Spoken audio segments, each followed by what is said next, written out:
যিবিলাক মানুহে ট্ৰেডিং কৰিব খোজে, স্কেল্পিং কৰিব খোজে, সিহঁতৰ কাৰণে এটা গুৰুত্বপূৰ্ণ কথা।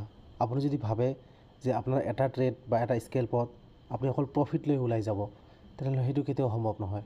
আপুনি ধৈৰ্য সহকাৰে ভাল কেইটামান ট্ৰেড বাছি লৈ পেলাই যদি তাতে 2টা বা 3টা মানত লছ কৰি পেলাই 2টা বা 3টা মানত যদি ভাল প্ৰফিট কৰিব পাৰে, তেনেহ'লে আপুনি অভাৰঅল এনেকুৱা এটা ভাল প্ৰফিট দেখা পাব। এক্সাম্পল হিচাপে মোৰ কেইটামান ট্ৰেড আপোনাক দেখাই দিছোঁ। এইটো ট্ৰেডত যেনেকুৱা মোৰ 1085 ৰুপিজ লছ হৈছে, এইটো ট্ৰেডত মই 5000 অলমষ্ট 600 প্ৰফিট কৰিছোঁ।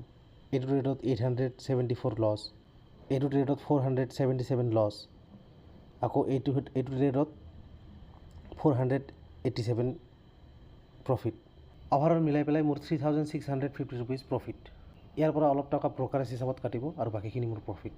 গতিকে আপুনি যদি স্কেল্পিং কৰে বা ট্ৰেডিং কৰে, আপুনি সদায় চবকেইটা ট্ৰেডতে যে আপোনাৰ প্ৰফিট হ'ব সেইটো কথা নহয়। আপুনি ধৈৰ্য সহকাৰে সৰু লছ লৈ পেলাই, যেনেকুৱা 1000 লছ লৈছোঁ, 800 900 লছ লৈছোঁ, 500 লছ লৈছোঁ, বাকী এটা ট্ৰেডত 5600 প্ৰফিট কৰিছোঁ।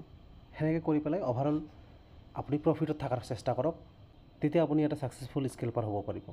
ধন্যবাদ।